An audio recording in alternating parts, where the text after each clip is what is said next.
అతనికి వచ్చిన ఆపదలు నాకు వస్తే ఖచ్చితంగా పిచ్చి హాస్పిటల్లో చేరేవాడిని, ఖచ్చితంగా పిచ్చి హాస్పిటల్లో చేరేదాన్ని.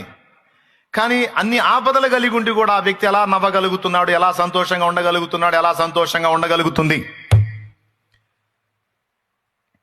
ఖచ్చితంగా ఆ వ్యక్తికి వచ్చినటువంటి ప్రతికూలతలు నాకు ఎదురైతే ఖచ్చితంగా నేను అందరినీ కొడుదునేమో, కానీ ఎవరిని కొట్టకుండా, కనీసం నోరు జారి తిట్టకుండా, అంత మృదువుగా, అంత సెన్సిటివ్గా, అంత సున్నితంగా, అంత సహనంగా ఎలా ఉండగలిగారు?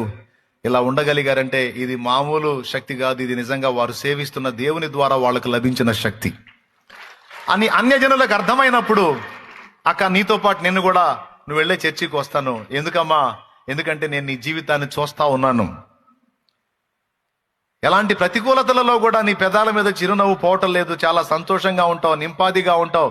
నీకున్న సమస్యలు 24 ఉంటే వాటన్నిటిని పక్కన పెట్టుకొని మాలాంటి వాళ్ళ సమస్యలను ఆదరిస్తూ ఉంటావు, ధైర్యపరుస్తూ ఉంటావు, వెన్నుతడతా ఉంటావు, నిబ్బరపరుస్తూ ఉంటావు. నిజంగా నిన్ను చూస్తుంటే నీ దేవుడు ఎంత గొప్పోడో, ఆయన యందు ఎంత విశ్వాసం ఉందో, నీకు ఎలాంటి శాంతిని ఇవ్వగలిగాడో నాకు అర్థమవుతుంది. ఆ దేవుడు నాకు కావాలా కానీ